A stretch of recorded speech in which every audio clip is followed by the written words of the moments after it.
Hello everyone, welcome back to your YouTube channel physics by Aman. So guys, आज मैं फिर से हाजिर हूं लेके क्वेश्चंस हमारे नए चैप्टर के मॉडर्न फिजिक्स के। लास्ट वीडियो भी हमारी मॉडर्न फिजिक्स की थी, इसी के हमने क्वेश्चन आंसर्स किए थे एंड आई होप कि आपको अच्छी लगी होगी। ठीक है, सो आज भी हम इसी के क्वेश्चन आंसर्स करेंगे जो कि आपके लिए बहुत ज्यादा हेल्पफुल हो सकते हैं। और बिल्कुल ध्यान से सुनिएगा और सारे क्वेश्चंस अच्छे से कीजिएगा। ठीक है, एंड माई सेल्फ अमनदीप। सो बिना डिले किए शुरू करते हैं, लेट्स बिगिन। ठीक है, सो मूव करते हैं हमारे फर्स्ट क्वेश्चन पे। Two metals A and B have work functions 4 electron volt and 10 electron volt respectively. Which metal has highest threshold wavelength? हमारे पास दो मेटल है, ए मेटल है उसके कितने हमारे पास वर्क फंक्शन है 4 इलेक्ट्रॉन वोल्ट, बी मेटल है उसका वर्क फंक्शन कितना है 10 इलेक्ट्रॉन वोल्ट। और हमसे क्या पूछा गया है, उसकी थ्रेशोल्ड वेवलेंथ पूछी गई है।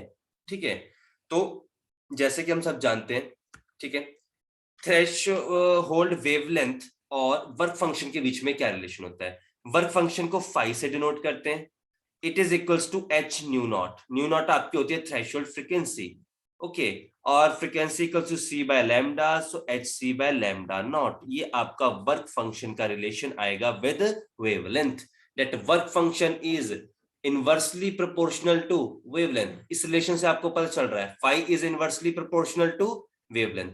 सो जिसकी थ्रेशोल्ड फ्रीक्वेंसी ज्यादा होगी उसकी वेवलेंथ क्या होगी आपकी कम। क्यों? क्योंकि ये कैसे हैं इनवर्सली प्रोपोर्शनल।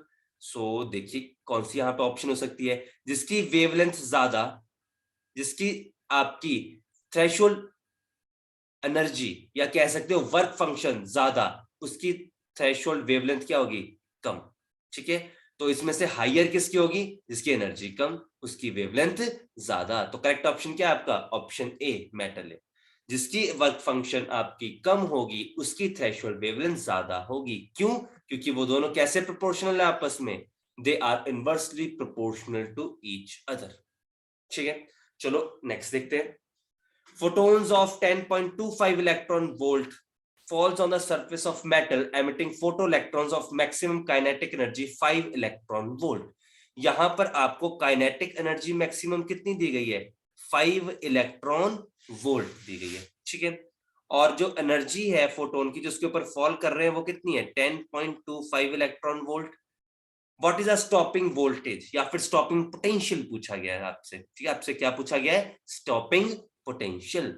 तो स्टॉपिंग पोटेंशियल का और काइनेटिक एनर्जी का क्या रिलेशन होता है, kinetic energy maximum is equals to E into stopping potential. E क्या होता है यहाँ पर, ई यहाँ पर होता है चार्ज ऑन एन इलेक्ट्रॉन की, इलेक्ट्रॉन पर जितना चार्ज होता है उसे आप क्या कहते हो, उसे आप कहते हो ई। ठीक है, अब यहाँ पर क्या होगा आपका, यहाँ पर काइनेटिक एनर्जी की वैल्यू पुट करते हैं, कितनी है 5 electron volt is equals to e V naught. आपको क्या निकालना है, स्टॉपिंग पोटेंशियल, ई से ई कैंसल, तो स्टॉपिंग पोटेंशियल कितना आ गया आपके पास 5 वोल्ट। सो करेक्ट ऑप्शन क्या है आपका, ऑप्शन डी। तो ये सारा का सारा क्वेश्चन सिर्फ इसी फॉर्मूले से हो रहा था, क्या कि काइनेटिक एनर्जी किसके इक्वल होती है आपकी ई वी नॉट।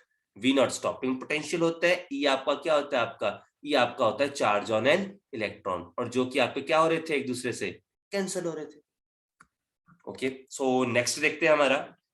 ठीक है, अगर आपको क्वेश्चंस अच्छे लग रहे हो, इंफॉर्मेटिव लग रहे हो, तो प्लीज चैनल को लाइक और सब्सक्राइब जरूर कीजिएगा। ठीक है, चलो आगे देखते हैं। Based on Bohr model what is the minimum energy required to remove an electron from ground state. ठीक है, आपको क्या निकालना है, आपको एनर्जी निकालनी है किसकी, ग्राउंड स्टेट की। एनर्जी का फॉर्मूला क्या होता है, ई एन का -13.6 Z square by n square. ये आपका एनर्जी का फॉर्मूला होता है एनर्जी लेवल का। ठीक है, 13.6 Z square by n square. किसका पूछा है, बेरिलियम का। बेरिलियम का एटॉमिक नंबर कितना है 4। ठीक है, तो हमने यहां पर, और ग्राउंड स्टेट में पूछा है, ग्राउंड स्टेट के लिए एन की वैल्यू कितनी होती है 1। सो यहां पर हम एन की वैल्यू 1 पुट करेंगे और एटॉमिक नंबर कितना पुट करेंगे 4। ठीक है, ये देखो Z square by n square, Z square मतलब 4 स्क्र, एन स्क्र का मतलब 1 स्क्र, तो कितना आ गया 16। सो -13.6 से मल्टीप्लाई बाय 16, आपके पास आंसर कितना आएगा -217.6 इलेक्ट्रॉन वोल्ट। ठीक है, ये है उसकी एनर्जी और यही हमारी आयनाइजेशन एनर्जी होगी एक इलेक्ट्रॉन को निकालने के लिए। ठीक है, सो करेक्ट ऑप्शन क्या है आपका 217.6 electron volt. Okay, electron emitted in beta negative radiations originate from where, कि जो आपके इलेक्ट्रॉन्स एमिट होते हैं कौन से रेडिएशन से, बीटा। अब हमने क्या पढ़ा कि बीटा डिके होता है, जो डिके होता है वो कौन डिके करता है, न्यूक्लियस डिके करता है, न्यूक्लियस टूटता है। अगर न्यूक्लियस टूटता है तो न्यूक्लियस में से इलेक्ट्रॉन कहां से निकलता है, क्योंकि न्यूक्लियस में से तो इलेक्ट्रॉन होता ही नहीं है। न्यूक्लियस में कौन होते हैं, न्यूक्लियस में या तो न्यूट्रॉन्स होते हैं या तो उसमें प्रोटॉन्स होते हैं, और न्यूट्रॉन्स प्रोटॉन्स को कलेक्टिवली हम क्या कहते हैं, न्यूट्रॉन्स। तो ये इलेक्ट्रॉन कहां से आ रहा है, क्यों, यहाँ पे आंसर है आपका in beta emission a neutron of nucleus decays into proton and beta particle, कि वहां पर एक न्यूट्रॉन टूटता है, टूटकर क्या बनाता है, एक प्रोटॉन बनाता है और एक इलेक्ट्रॉन बनाता है। सो इन बीटा डिके न्यूट्रॉन टूटता है, किसके अंदर होता है न्यूट्रॉन, न्यूक्लियस के अंदर। तो डिके तो हमारी पॉसिबल है, क्योंकि डिके में कौन टूटता है, न्यूक्लियस ही टूटता है, तो न्यूक्लियस के अंदर न्यूट्रॉन है, न्यूट्रॉन प्रोटॉन में टूटता है और इलेक्ट्रॉन में टूटता है। तो यहां से हमारे पास इलेक्ट्रॉन आता है किसमें, बीटा नेगेटिव में। ठीक है, तो कौन टूटता है, कौन डिके करता है, the decay of neutron in nuclei.